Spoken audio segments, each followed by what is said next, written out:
प्रिय विद्यार्थियों एवं ज्ञान प्रेमी मित्रों, पिछले वीडियो में हमने देखा था कि किस तरह हम जल के समानार्थी शब्दों से बादल और समुद्र के समानार्थी शब्द बनाते गए थे, और मैंने आपसे कहा भी था कि इसे हम किस तरह से समझ सकते हैं, इस पर हम नेक्स्ट वीडियो में चर्चा करेंगे।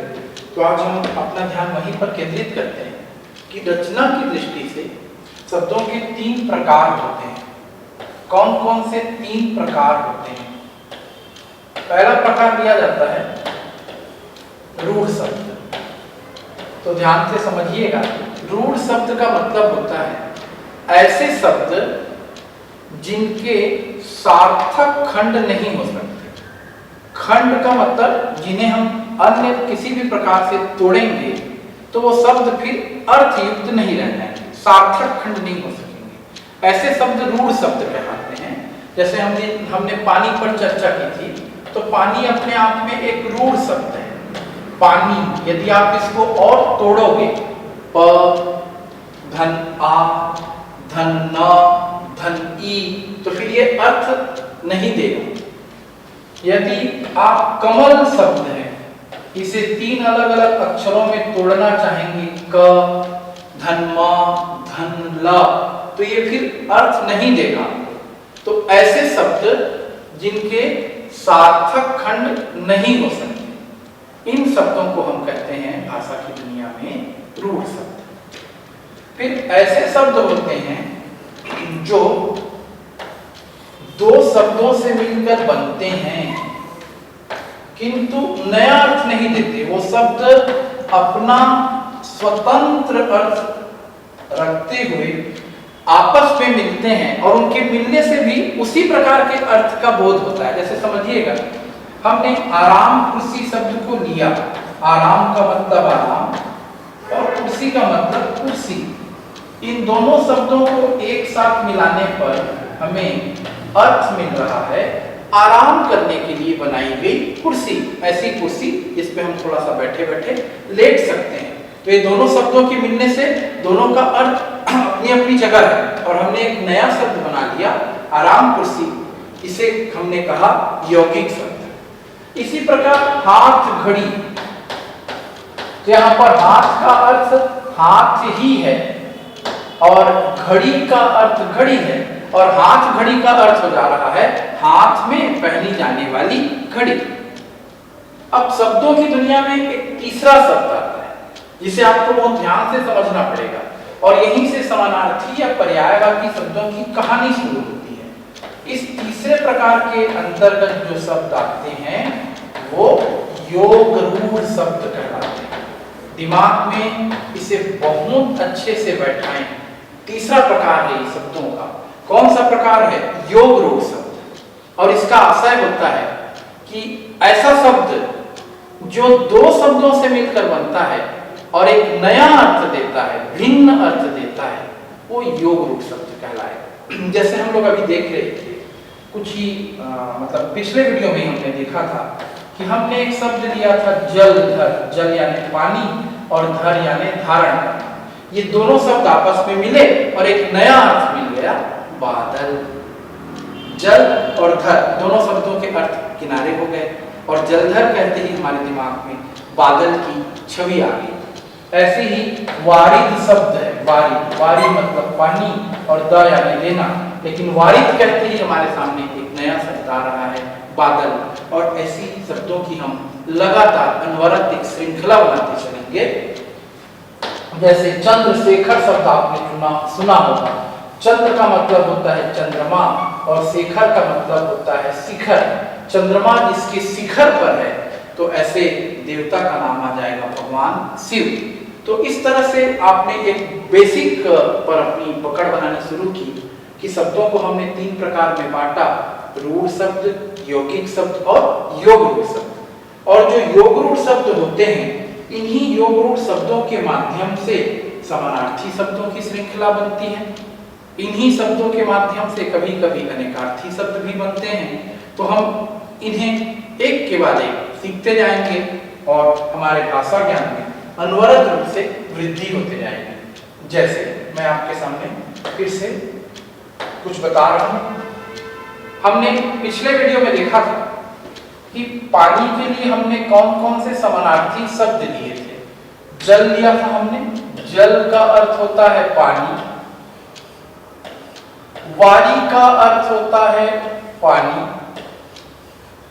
अंबु का अर्थ होता है पानी, नीर का अर्थ होता है पानी, पय का अर्थ होता है पानी। अभी मैं इतने ही शब्दों को ले रहा हूं। मैंने पिछले वीडियो में बहुत से शब्द बताए थे। इन शब्दों से अब मैं फिर से एक नया आपको शब्द बनाकर समझाऊंगा। जैसे यहां से कैसे हम नया काम करेंगे देखिएगा। ज, एक छोटा सा शब्द है ज।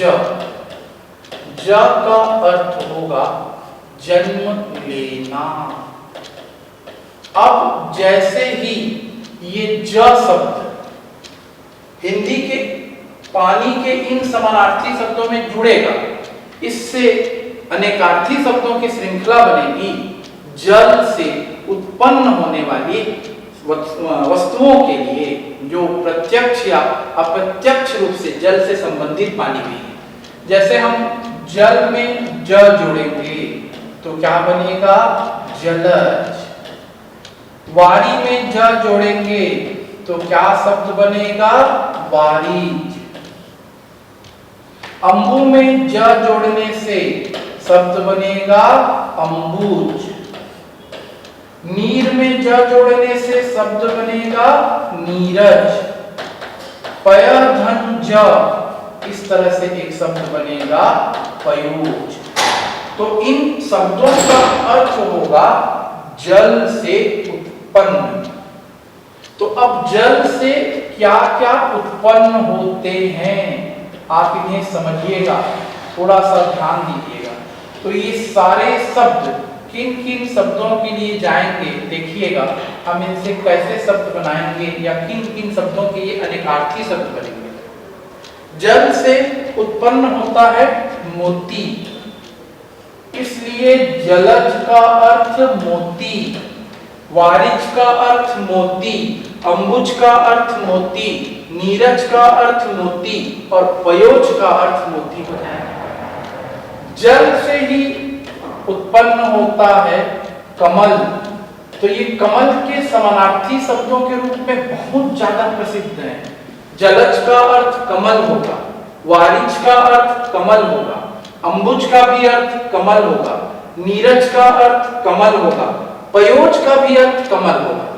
जल से ही मछली का जन्म हुआ है, इसलिए मछली को भी इन सब के अर्थ के रूप में लिया जाएगा।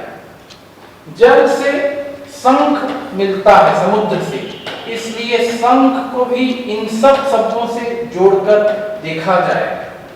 जल से ही सीपी मिलती है, सीप के अंदर ही मोती रहता है, इसलिए शंख, सीपी ये सभी भी जलज, वारिज, अंबुज, नीरज और पयोज कहलाएंगे। सेवार नामक एक वनस्पति भी इन्हीं सब शब्दों की श्रेणी में आएगी।